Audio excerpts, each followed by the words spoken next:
Good morning, everybody. My name is Praveen Veerabhadrappa. I'm one of the committee members of the new investigator committee of ISH.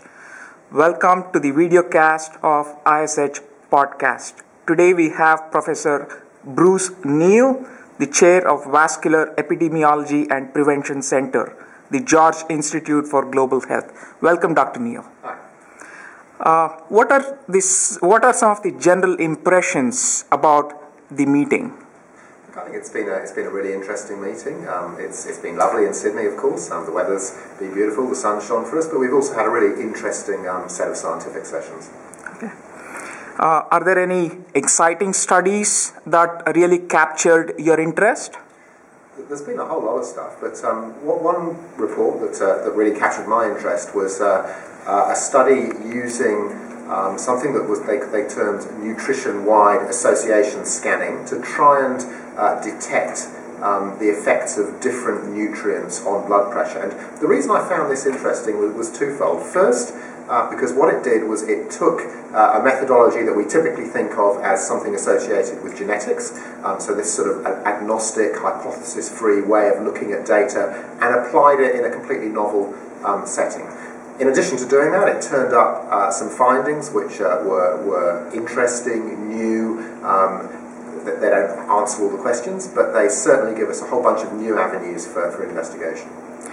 Was there any particular take-home message that you became interested and you would like to, convey to the audience? Personally, I'm interested in the science and the discovery side of things, but I have a real focus in my own work on translation. And we presented some of our own data at a satellite symposium at this meeting around salt levels. And we've been trying for the last 3 or 4 years in Australia to reduce salt levels in processed foods. And we've been very lucky to have government and the food industry come on side, recognising the importance of that and supporting us in our efforts.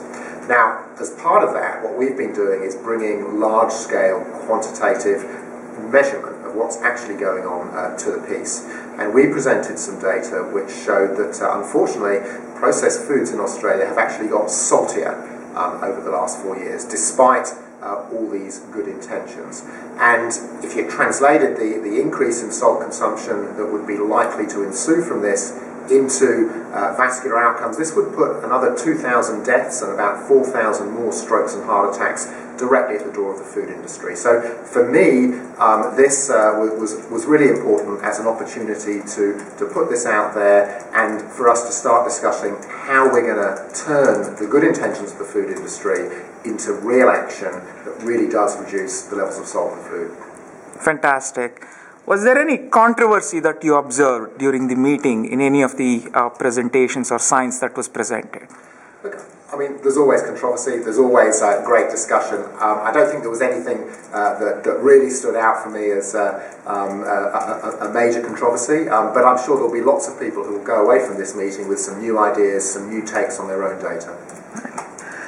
Was there any study or any science presented that had a clinical impact?